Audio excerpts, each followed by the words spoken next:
রাঙামাটির সাজেক থেকে উপজেলা নির্বাচনে দায়িত্ব পালন শেষে ফেরার পথে সন্ত্রাসীদের গুলিতে ভোট গ্রহণ কর্মকর্তা সহ নিহত 7। বিচ্ছিন্নতাবাদী হামলা বলছে কমিশন। নিউজিল্যান্ডের পর এবার নেদারল্যান্ডসে সন্ত্রাসী হামলা, বন্দুকধারীর গুলিতে নিহত 3। ক্রাইস্টচার্চে নিহতদের লাশ হস্তান্তরের প্রক্রিয়া শুরু। মনোনয়ন বাণিজ্যের কারণে জাতীয় নির্বাচনে ভোট পায়নি বিএনপি। জাতির পিতার জন্মবার্ষিকীর আলোচনা সভায় প্রধানমন্ত্রী। 2019 সালকে মুজিব বর্ষ ঘোষণা। ডাকসু পুনর্নির্বাচনের দাবিতে কর্মসূচি দিয়েও ক্যাম্পাসে নেই নূর নন্দী। ক্লাস পরীক্ষা বর্জনের ডাক দিলেও স্বাভাবিক ছিল বিশ্ববিদ্যালয় কার্যক্রম। এবং স্বাস্থ্য অধিদপ্তরের সাবেক হিসাবরক্ষক আফজাল হোসেন ও তার স্ত্রী রাজধানীতে 3টি বাড়ি সহ সব সম্পদ ক্রয়। নোটিশ জারির পর 2 জন নিরাপত্তা।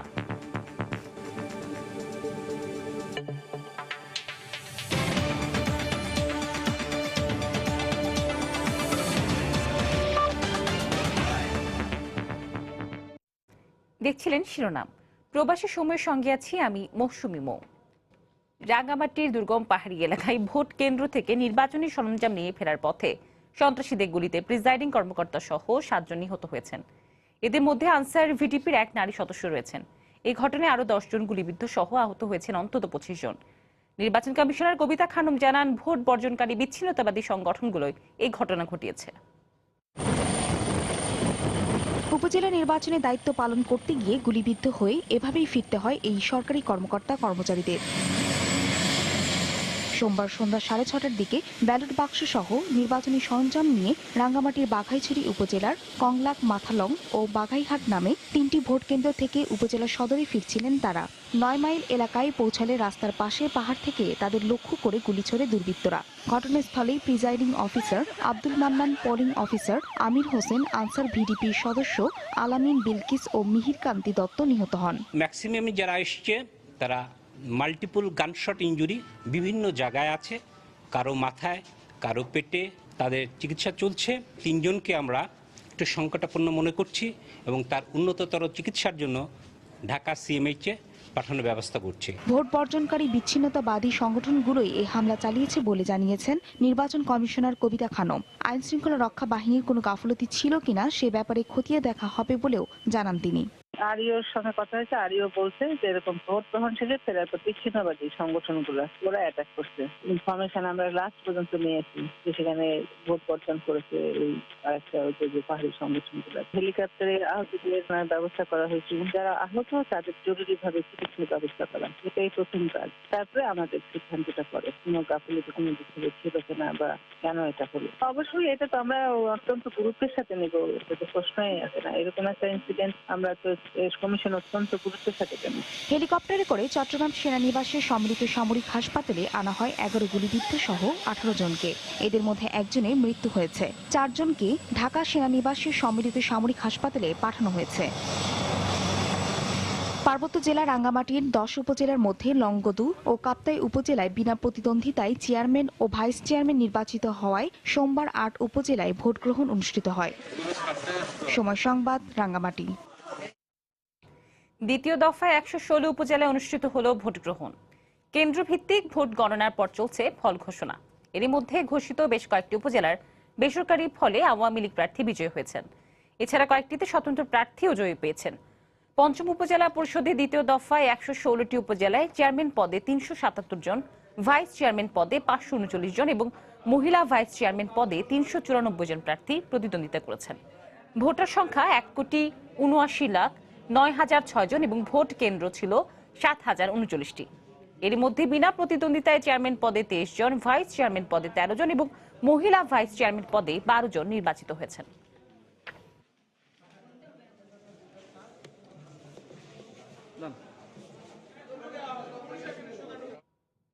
একতরফা নির্বাচনের কারণে ভোটাররা কেন্দ্রে যেতে আগ্রহী নয় বলে মন্তব্য করেছেন নির্বাচন কমিশনার মাহবুব তালুকদার। সোমবার বিকেলে নির্বাচন কমিশনের সাংবাদিকদের তিনি বলেন, প্রতিদ্বন্দ্বিতাহীনভাবে জনপ্রতিনিধি নির্বাচিত হওয়া গণতন্ত্রের জন্য সুসংবাদ নয়। একতরফা নির্বাচনের কারণে ভোটাররাও কেউ ভোট কেন্দ্রে যাওয়ার বিষয়ে আগ্রহী নয়। এখনো নির্বাচন বিমুখতা গণতন্ত্র বিমুখতায় পর্যবেসিত হওয়ার আশঙ্কা রয়েছে।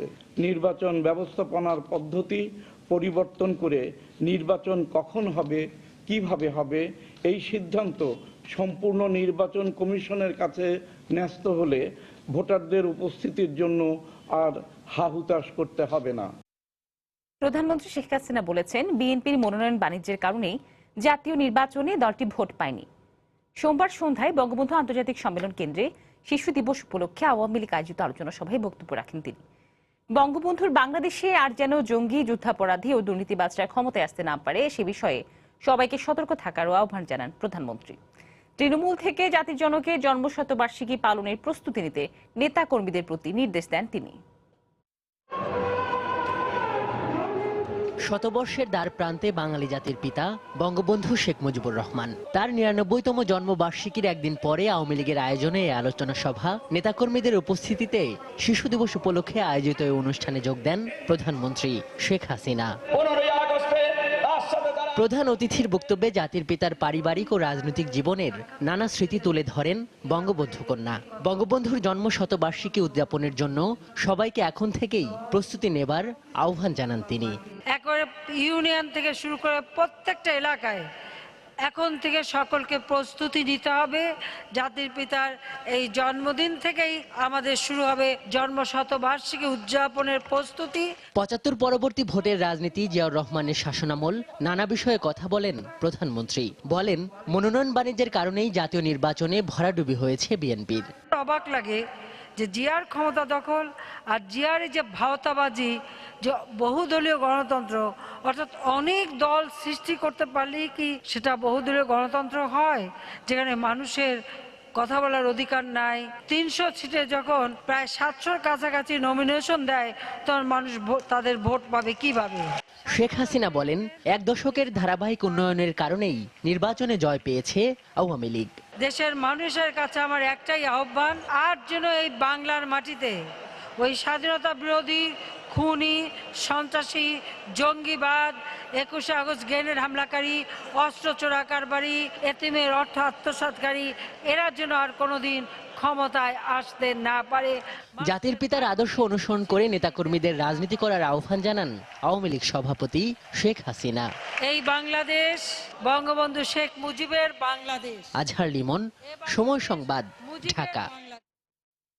ভেজাল রোধে সর্বোচ্চ ২ বছরের জেল ও ৫ লক্ষ টাকা জরিমানার বিধান রেখে সোমবার মৎস্য পণ্য পরিদর্শন ও মান নিয়ন্ত্রণ আইন ২০১৯-এর খসড়ার অনুমোদন দিয়েছে মন্ত্রিসভা। এছাড়া নিউজিল্যান্ডের ক্রাইস্টচার্চে সন্ত্রাসী হামলার ঘটনায় শোক প্রস্তাব উত্থাপন করা হয়। অতি মুনাফার লোভে দেশের এক শ্রেণীর ব্যবসায়ী মাছ উৎপাদন, প্রক্রিয়াজাতকরণ ও রপ্তানির সময় ক্ষতিকর রাসায়নিক ও নানা ধরনের ভেজাল মিশিয়ে থাকেন। বিশেষ করে রপ্তানিকৃত চিংড়ি প্রক্রিয়াজাতকরণে জেলি ও সীসা ব্যবহারের ফলে কয়েক দফায় চিংড়ি রপ্তানি বন্ধ থাকে। এছাড়া দেশের অভ্যন্তরীণ বাজারে সরবরাহ করা মাছে ভেজাল ও রাসায়নিক মিশ্রণের ফলে মানবদেহে নানা সমস্যা দেখা দেওয়ার প্রমাণ পান বিশেষজ্ঞরা।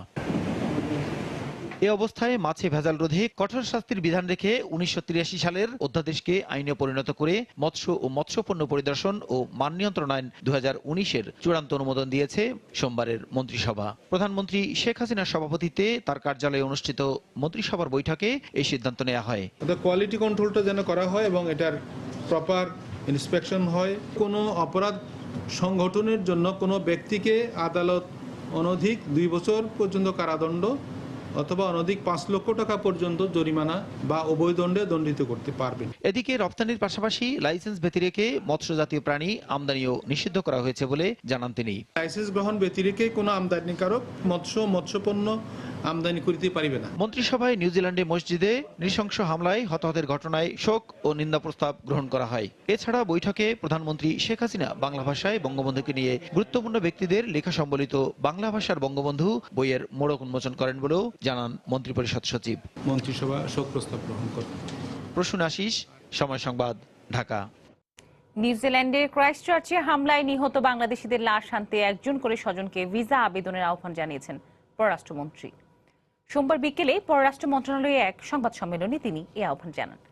বাংলাদেশিদের মরদেহ ফিরিয়ে আনতে নিউজিল্যান্ড সরকার সর্বাত্মক সহযোগিতা করেছে বলেও জানান মন্ত্রী। ৫ জন বাংলাদেশি মারা গেছেন এবং তাদের নামও আমি বলতে পারি।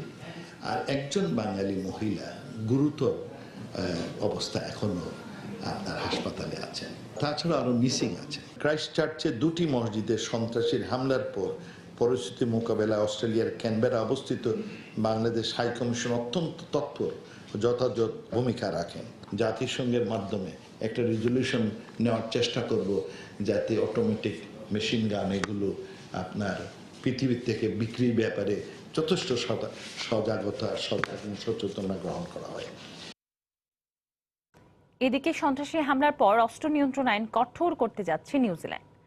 সোমবার মন্ত্রিপরিষদের বৈঠকে প্রধানমন্ত্রী জাসিন্দা আর্ডার্ন অস্ত্র আইন সংস্কারের প্রস্তাব উত্থাপন করলে মন্ত্রিপরিষদের সদস্যরা তাতে সমর্থন দেন। এদিকে নিউজিল্যান্ড পুলিশকে সহযোগিতার অংশ হিসেবে হামলাকারী ব্রেন্টন ট্যারেন্টের অস্ট্রেলিয়ার বাসায় তল্লাশি চালিয়েছে অস্ট্রেলীয় পুলিশ। গ্যাটকো দুর্নীতি মামলায় বেগম জিয়ার বিরুদ্ধে অভিযোগ গঠনের শুনানি পিছিয়ে 17 এপ্রিল ধার্য করেছেন আদালত।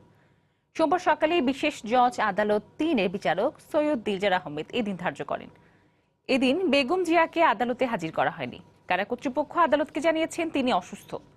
রাজধানীর কমলাপুর সিএসডি ও চট্টগ্রাম বন্দরে কন্টেইনার হ্যান্ডেলিং এর কাজ গ্যাটকোকে পাইয়ে দিতে রাষ্ট্রের প্রায় 15 কোটি টাকা অনিয়মের অভিযোগে 2007 সালে বেগম জিয়া সহ 13 জনকে আসামি করে মামলাটি দায়ের করে দুদক। পরের বছর 24 জনকে অভিযুক্ত করে অভিযোগপত্র দেওয়া হয়। এর মধ্যে আরাফাত রহমান কোকো সহ 6 আসামি মারা গেছেন।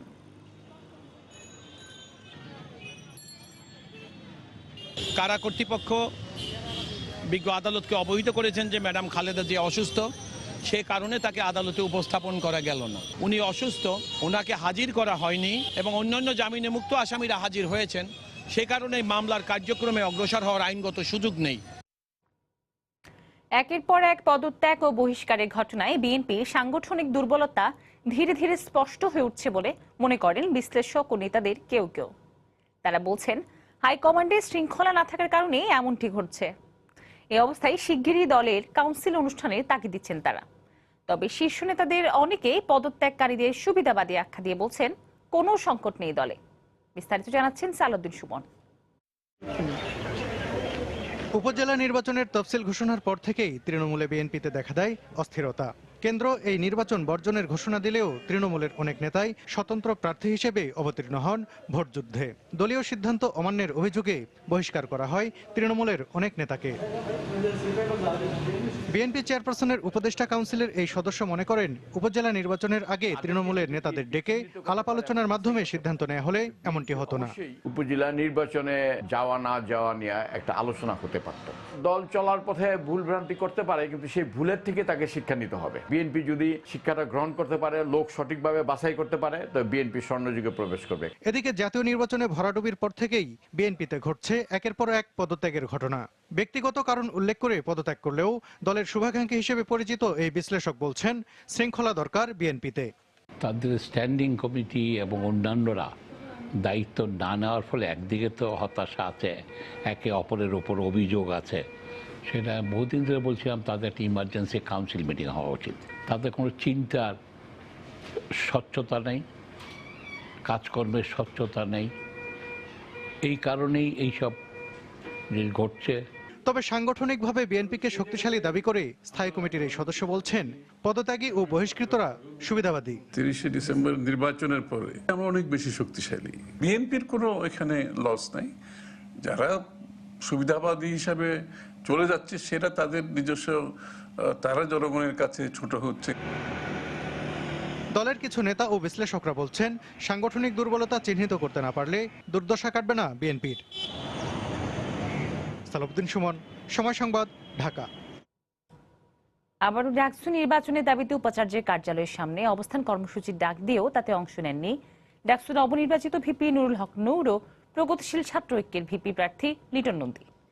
আন্দোলনকারীরা জানান, অসুস্থতার কারণে যোগ দিতে পারেননি তারা। ক্লাস পরীক্ষা বর্জনের ডাক দেওয়া হলেও সোমবার বিশ্ববিদ্যালয়ের সব বিভাগে ক্লাস ও পরীক্ষা নিতে দেখা যায়। এদিকে আগামী 23 মার্চ ডাকসু হল সংসদে নবনির্বাচিত প্রতিনিধিদের অভিষেক অনুষ্ঠিত হবে বলে জানিয়েছে বিশ্ববিদ্যালয় প্রশাসন। আগের দিন আলাদা সংবাদ সম্মেলনে কর্মসূচি ঘোষণা করলেও সোমবার একসঙ্গে ঢাকা বিশ্ববিদ্যালয়ে বিক্ষোভ করেন ডাকসু নির্বাচন বর্জনকারী 5 প্যানেলের প্রার্থীরা। দুপুরে টিএসসির সামনে থেকে শুরু হয় বিক্ষোভ মিছিল। পরে ক্যাম্পাসের বিভিন্ন এলাকা ঘুরে উপাচার্য কার্যালয়ের সামনে অবস্থান নেন আন্দোলনকারীরা। ঢাকা বিশ্ববিদ্যালয়ের দিকে সারা বাংলাদেশ যেভাবে তাকিয়েছিল, সেই সব ইতিহাসকে তারা কলঙ্কিত করেছে। আমরা আশা করি আলাপ আলোচনার মাধ্যমে আমরা একটি সুন্দর সিদ্ধান্তে আসতে পারবো। তবে কর্মসূচির ডাক দিলেও এতে অংশ নেননি ডাকসুর নবনির্বাচিত ভিপি নূর ও বাম ছাত্র জোটের ভিপি প্রার্থী লিটন নন্দী। অসুস্থতার কারণে তারা অনুপস্থিত বলে জানান আন্দোলনকারীরা। আমরা আশা করছি তারা পরবর্তী আন্দোলনগুলোতে এসে যুক্ত হবেন আমাদের সাথে। এদিকে ডাকসু নির্বাচন বাতিলের দাবিতে ক্লাস পরীক্ষা বর্জনের ডাক দেওয়া হলেও ক্যাম্পাসে সব কার্যক্রম ছিল স্বাভাবিক।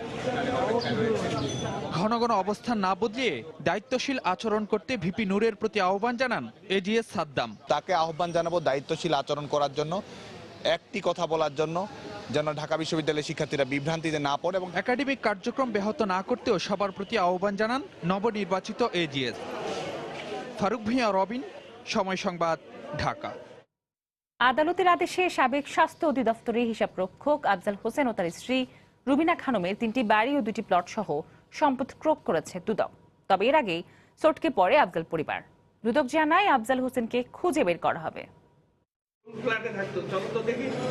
শনিবার সকাল 11টার দিকে স্বাস্থ্য অধিদপ্তরের সাবেক হিসাবরক্ষক আফজাল হোসেন দম্পতির উত্তরার বাড়িতে গেলে সেখানে কাউকে পাওয়া যায়নি। আফজাল হোসেনের অনুপস্থিতিতেই তার 2টো 5তলা আর 6তলা বাড়িতে আদালতের ক্রোকাদেশ নোটিশ জারি করে দুর্নীতি দমন কমিশন। বাড়ির কেয়ারটেকার জানান দুদকের নোটিশ পেয়ে 10 জানুয়ারি পরিবার সহ অন্যত্র সরে পড়েন তিনি। সর্বশেষ যোগাযোগ কবে হয়েছিল?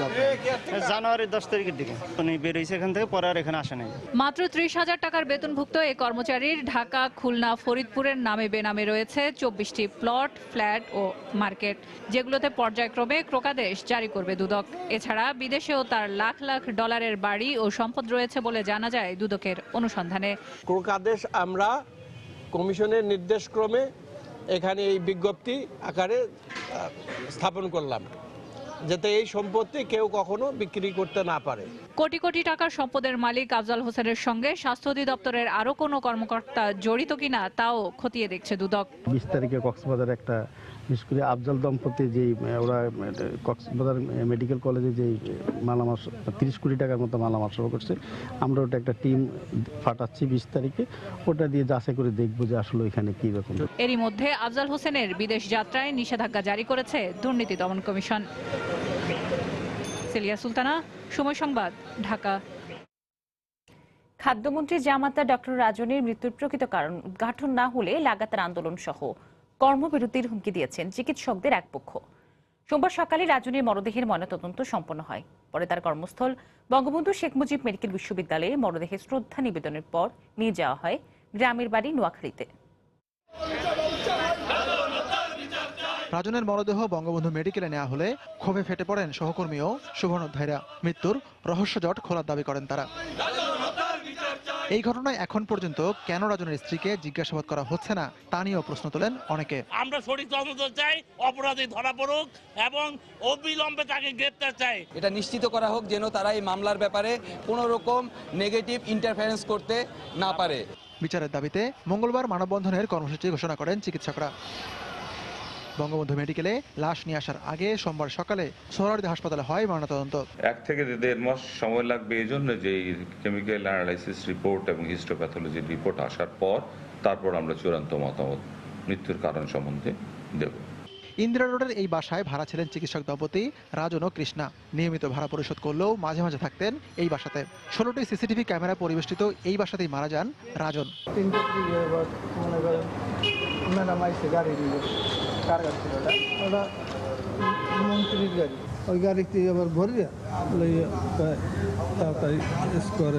রাজন ও কৃষ্ণা দম্পতি বিএসএমএমইউ এর ডেন্টাল বিভাগের সহযোগী অধ্যাপক। রাজনকে স্কয়ার হাসপাতালে নিয়ে আসেন তার স্ত্রী। হাসপাতালে আনার পরপরই চিকিৎসক তাকে মৃত ঘোষণা করেন। রাজনের পরিবারের দাবি তিনি হত্যাকাণ্ডের শিকার। হাতিকুর রহমান তামাল, সময় সংবাদ, ঢাকা। তদন্ত কর্মকর্তার মিথ্যা প্রতিবেদনের কারণে কোলের শিশুকে নিয়ে ভোলার বিউটি বেগমের কারাভোগের বিষয়টি খতিয়ে দেখছে জাতীয় মানবাধিকার কমিশন। একই সঙ্গে এই ধরনের ঘটনার সঙ্গে জড়িতদের দৃষ্টান্তমূলক শাস্তি দাবি করেছেন কমিশনের চেয়ারম্যান কাজী রিয়াজুল হক। দুপুরে সময় সংবাদকে দেয়া সাক্ষাৎকারে তিনি একথা বলেন। জমি সংক্রান্ত বিরোধের জের ধরে হয়রানি করতে ঢাকার একটি ঠিকানা ব্যবহার করে বিউটি বেগম ও তার স্বামী সহ পরিবারের 7 জনের বিরুদ্ধে মামলা দায়ের করে তাদের প্রতিবেশী। মারধরের অভিযোগে করা মামলার ঘটনাস্থল দেখানো হয় রাজধানীর লালবাগ রোডের 165 নম্বর বাসার সামনে রাস্তায়। তবে তদন্ত কর্মকর্তার মিথ্যা প্রতিবেদনের কারণে কোলের শিশুকে নিয়ে জেলের সীমাহীন দুর্ভোগ পোহাতে হয় বিউটি বেগমকে। এই ধরনের ঘটনায় তীব্র নিন্দা জানিয়েছেন মানবাধিকার কমিশনের চেয়ারম্যান।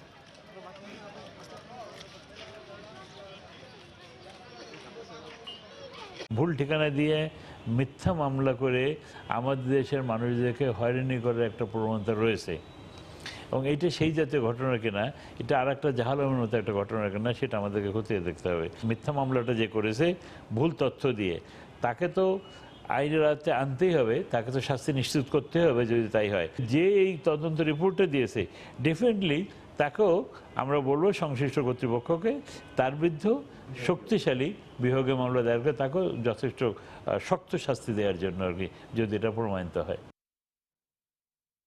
ছেলে বন্ধুকে বেঁধে রেখে টাঙ্গাইলে এক তরুণীকে গণধর্ষণের অভিযোগ উঠেছে। এই ঘটনায় করা মামলায় একজনকে গ্রেফতার করা হয়েছে। জড়িতদের দৃষ্টান্তমূলক শাস্তির দাবি জানিয়েছেন স্বজন ও এলাকাবাসী। কাদির তালুকদারের পাঠানো তথ্য ও ছবিতে দেখুন রিপোর্ট। গত 14 মার্চ বিকেলে সখীপুর উপজেলার বহেরাতুল এলাকার একটি মাঠে বসে বন্ধুর সঙ্গে গল্প করছিল কিশোরী। এ সময় সাদ্দাম, জালাল, নজরুল ও আফাজ নামে 4 যুবক তাদের আটক করে। পরে ওই কিশোরী ও তার বন্ধুকে জোরপূর্বক পাশের একটি বনে নিয়ে যায় অভিযুক্ত 4 যুবক। ছেলেটিকে গাছের সঙ্গে বেঁধে মেয়েটিকে ধর্ষণ করে তারা। পাশাপাশি ভিডিও ধারণ করা হয়। পরে পালিয়ে যায় 4 যুবক। মেয়েটিকে উদ্ধার করে সদর হাসপাতালে ভর্তি করা হয়। আমার ধর্ষণ করছে 3 জনে, আর 2 জনে ভিডিও করছে। এটার আমি সূক্ষ্ম বিচার চাই, যাতে ওদের ফাঁসি হোক। মাননীয় প্রধানমন্ত্রী কাছে, শেখ হাসিনার কাছে আমার একটাই দাবি, এরকম লোকের ফাঁসি চাই। প্রাথমিক পরীক্ষায় ধর্ষণের আলামত পাওয়া গেছে বলে জানিয়েছেন চিকিৎসক। এক্সামিনেশন পরবর্তী কনফার্মেশনের জন্য যে সোয়াব কালেকশন করা হয় সেই সোয়াবও আমরা কালেকশন করে রেখেছি। শারীরিকভাবে আপাতত কিছুটা পাওয়া গেছে আর কি, পজিটিভ আলামত পাওয়া গেছে। এই ঘটনায় নির্যাতিতার বাবা বাদী হয়ে 4 জনকে আসামি করে সখীপুর থানায় মামলা করেন। এই অভিযোগ আমরা যখন 16 তারিখে পাই, তাৎক্ষণিকভাবে আমরা মামলা রেকর্ড করি এবং 17 তারিখে আমরা এজাহার নামে একজন আসামি, জালাল নামে, তাকে গ্রেফতার করি এবং তার কাছে ধারণকৃত যে ভিডিওটি ছিল মোবাইলে, সেটাও আমরা উদ্ধার করি। জালাল নামে মামলার এক আসামি গ্রেফতার হলেও পলাতক রয়েছে আরও 3 জন। সময় সংবাদ, টাঙ্গাইল। আবারও কক্সবাজারে বিভিন্ন পয়েন্ট দিয়ে শুরু হয়েছে সাগর পথে মানব পাচার। মূলত রোহিঙ্গাদের টার্গেট করে সক্রিয় দালাল চক্র। গত 1 মাসে উখিয়া ও টেকনাফ উপকূল থেকে শতাধিক রোহিঙ্গাকে উদ্ধার করেছে বিজিবি। একই সঙ্গে আটক করা হয় 10 জন দালালকে। সংশ্লিষ্টরা বলছেন মানব পাচার বন্ধে আইন শৃঙ্খলা রক্ষাকারী বাহিনীকে কঠোর হতে হবে। অবশ্য পুলিশের দাবি, দালাল চক্রকে চিহ্নিত করে কঠোর ব্যবস্থা নেওয়া হচ্ছে। সুজাদি রুবেলের তথ্য, মোহাম্মদ ফরাজের ছবি নিয়ে দেখুন রিপোর্ট। সাগর পথে অবৈধভাবে মালয়েশিয়া যাওয়া এবং ট্রলার ডুবিতে নিহতের ঘটনা বিশ্ব গণমাধ্যমে আলোড়ন তোলে 2014-15 সালে। উঠে আসে দালালদের নির্যাতনের নির্মম চিত্র। একই সময় থাইল্যান্ডের বিভিন্ন জঙ্গলে সন্ধান মেলে অসংখ্য গণকবরের। এরপর সেই পথে বাংলাদেশিদের যাওয়া থামলেও থামেনি রোহিঙ্গাদের পাচার। মানব পাচার রোধে তখন প্রশাসনের অভিযান শুরু হলেও কিছুদিনের মধ্যে তা ঝিমিয়ে পড়ে। 3 বছর বন্ধ থাকার পর আবারও কক্সবাজারের বিভিন্ন পয়েন্টে শুরু হয়েছে সাগর পথে মানব পাচার। রাজুখাল এলাকা দিয়ে আগে যারা মানব পাচার শুরু করেছিল, তারা আবারও পুরোদমে সক্রিয় হয়ে উঠেছে। রোহিঙ্গা ক্যাম্প থেকে বাইরে হওয়া বন্ধ করতে হবে। যদি অভিযান শুরু না করে তাইলে মানব পাচার বন্ধ করা সম্ভব হবে না। সংশ্লিষ্টদের দাবি, আত্মগোপনে থাকা চিহ্নিত দালাল ও মানব পাচারকারীরা আবারও সক্রিয়। মিয়ানমার থেকে পালিয়ে আসা রোহিঙ্গাদের টার্গেট করে মাঠে নেমেছে তারা। রোহিঙ্গা আসার পর থেকে কিছু রোহিঙ্গারা যাদের সাথে মায়ানমারের এবং মালয়েশিয়ার যাদের যোগাযোগ, থাইল্যান্ডে যাদের যোগাযোগ, তারা আবার নতুন করে নেটওয়ার্ক সৃষ্টি করেছে। ইতিমধ্যে আমাদের সীমান্তরক্ষী বাহিনীরা কিছু মানব পাচারের কিছু রোহিঙ্গাদেরকে গ্রেপ্তার করে চালান দিয়েছে। তবে জেলা পুলিশের শীর্ষ কর্মকর্তা জানালেন, মানব পাচারে জড়িত দালাল চক্রকে চিহ্নিত করা সহ কঠোর ব্যবস্থা নেওয়া হচ্ছে। মূল পাচারকারী হিসেবে যাদেরকে আমরা পাচ্ছি, এদেরকে আমরা অবশ্যই কঠোরভাবে নিয়ন্ত্রণ করব, তাদের বিরুদ্ধে আইনানুগ ব্যবস্থা গ্রহণ করব। কক্সবাজারের উখিয়া ও টেকনাফের 30টি পয়েন্ট দিয়ে সাগর পথে মালয়েশিয়ায় মানব পাচারের রুট হিসেবে ব্যবহার করছে দালাল চক্র। সময় সংবাদ, কক্সবাজার। এবারে প্রবাসীর খবর। বিশ্বের বিভিন্ন দেশে বঙ্গবন্ধু শেখ মুজিবুর রহমানের ৯৯তম জন্মবার্ষিকী ও জাতীয় শিশু দিবস উদযাপন করা হয়েছে। এর মধ্যে রোববার ফ্রান্সের প্যারিসে বাংলাদেশ দূতাবাস মিলনায়তনে আয়োজন করা হয় অনুষ্ঠানমালা। এছাড়া আলোচনা সভা, চিত্রাঙ্কন প্রতিযোগিতা অনুষ্ঠিত হয়েছে মালয়েশিয়া, কানাডা, সৌদি আরব ও ইতালিতে। প্রতিনিধিদের পাঠানো তথ্য ছবি নিয়ে দেখুন রিপোর্টে। রোববার উৎসবমুখর পরিবেশে ফ্রান্সের প্যারিসে বঙ্গবন্ধু শেখ মুজিবুর রহমানের ৯৯তম জন্মবার্ষিকী এবং জাতীয় শিশু দিবস উদযাপিত হয়। বাংলাদেশ দূতাবাসে আয়োজিত এই অনুষ্ঠানে বঙ্গবন্ধুর জীবনীর উপর আলোচনা করেন রাষ্ট্রদূত কাজী ইমতিয়াজ হোসেন, ফ্রান্স আওয়ামী লীগের সভাপতি বেনজির আহমেদ সহ আরো অনেকে। পরে শিশু কিশোরদের অংশগ্রহণে একটি মনোজ্ঞ সাংস্কৃতিক অনুষ্ঠান অনুষ্ঠিত হয়। নানা আয়োজনে সৌদি আরবের জেদ্দায় বঙ্গবন্ধুর ৯৯তম জন্মবার্ষিকী ও জাতীয় শিশু দিবস পালন করেছে বাংলাদেশ কনসুলেট জেদ্দা। অনুষ্ঠানের শুরুতেই কনসুলেটের কর্মকর্তারা জাতির পিতার প্রতিকৃতিতে ফুল দিয়ে শ্রদ্ধা জানান। পরে দিনটির গুরুত্ব ও তাৎপর্য তুলে ধরেন কনসাল জেনারেল FM বোরহানউদ্দিন। জাতির জনকের জন্মবার্ষিকী উদযাপন করেছে বাংলাদেশ ছাত্রলীগ মালয়েশিয়ার কুয়ালালামপুর মহানগর শাখা। স্থানীয় সময় রোববার সন্ধ্যায় কুয়ালালামপুরের একটি রেস্তোরাঁয় আলোচনা সভার আয়োজন করা হয়। সভায় সভাপতিত্ব করেন সংগঠনের নবনির্বাচিত সভাপতি MS জুয়েল। বঙ্গবন্ধুর জন্মবার্ষিকী ও জাতীয় শিশু দিবস উদযাপিত হয়েছে কানাডার অটোয়াতেও। বাংলাদেশ দূতাবাসের আয়োজনে এই অনুষ্ঠানে উপস্থিত ছিলেন পরিবেশ, বন ও জলবায়ু বিষয়ক মন্ত্রণালয়ের উপমন্ত্রী হাবিবুন নাহার। বঙ্গবন্ধুর ৯৯তম জন্মবার্ষিকী ও জাতীয় শিশু দিবস উদযাপন করা হয়েছে ইতালিতে। দিনটি উপলক্ষে রোমের বাংলাদেশ দূতাবাস ভবনে নানা আয়োজন করা হয়। রাহানুল রানা, সময় সংবাদ। রাজধানীর মেরুলবাড্ডায় দুর্বৃত্তের গুলিতে জুলহাস নামে এক ব্যক্তি নিহত হয়েছেন।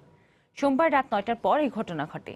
স্বজনে জানান, বাসার সামনের একটি ফার্মেসিতে ওষুধ কিনতে যাবার সময় দুই যুবক তাকে খুব কাছ থেকে গুলি করে পালিয়ে যায়। পরে তাকে উদ্ধার করে ঢাকা মেডিকেল কলেজ হাসপাতালে নেওয়ার পর কর্তব্যরত চিকিৎসক মৃত বলে ঘোষণা করেন। প্রাথমিক সুরতহাল শেষে বাড্ডা থানা পুলিশ নিহতের শরীরে গুলির চিহ্ন পাওয়া গেছে বলে জানিয়েছে। নিহত জুলহাস পেশায় চালক, এছাড়া তিনি ভাড়ায় চালিত গাড়ির ব্যবসায় জড়িত ছিলেন।